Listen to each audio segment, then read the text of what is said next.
దేవుడు మిమ్మల్ని ఘనపరచాలి అని ఆశపడుతున్నప్పుడు తగ్గించుకోండి.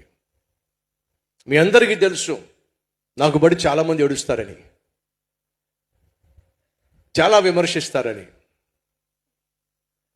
మీకు కూడా ఒక ప్రశ్న వచ్చి ఉంటుంది, ఇంతమంది విమర్శిస్తారు కదా, రకరకాలుగా కామెంట్లు చేస్తారు కదా, రకరకాలుగా నిందించే ప్రయత్నం చేస్తారు కదా, ఇప్పటి వరకు సతీష్ కుమార్ తిరిగి నిందించడం మీరు చూసారా?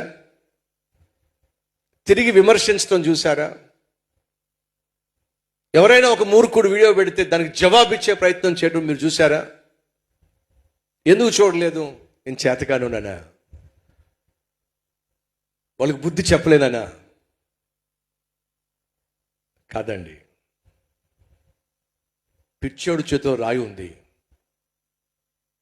వాడు రాయి విసిరాడు, అది నేను చాలా చాకచక్యంగా దాన్ని పట్టుకున్నాను. రే, నేను కూడా వేస్తారా రాయి అని చెప్పి నేనే వేసాను అనుకోండి, వాడికి మళ్ళీ ఇంకో రాయి ఇస్తున్నాను నేను. ఉపయోగం లేదు. మిమ్మల్ని అడుగుతున్నానండి, మీ ఎదురుగుండా పిచ్చోడు ఉన్నాడండి, ఆ పిచ్చోడు చేతిలో 2 రాళ్ళు ఉన్నాయండి, వాడు మీ ముందున్నాడండి. అలాంటి వాడు కనిపించినప్పుడు మీరు కూడా 4 రాళ్ళు తీస్తారా, లేకపోతే జాగ్రత్తగా కాముగా వెళ్ళిపోతారా? నిజం చెప్పండి, గట్టిగా చెప్పండి. మరి నేను చేస్తుంది అదే కదండి. ఎందుకు కాముగా వెళ్ళిపోతున్నా?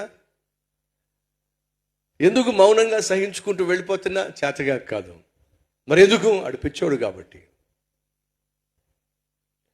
కాబట్టి బైబిల్లో ఒక మాట ఉంది, జ్ఞాని మౌనంగా ఉంటాడని చెప్పి.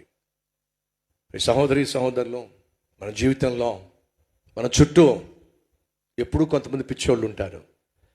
ఎప్పుడు నీ మీద ఒక రాయేసే ప్రయత్నం చేస్తారు, నిన్ను రెచ్చగొట్టే ప్రయత్నం చేస్తారు, గాయపరిచే ప్రయత్నం చేస్తారు, విమర్శించే ప్రయత్నం చేస్తారు. అలా వాళ్ళు విమర్శించే, గాయపరిచే, నిందించే ప్రయత్నం చేస్తే మనం చేయాల్సిందేమిటి?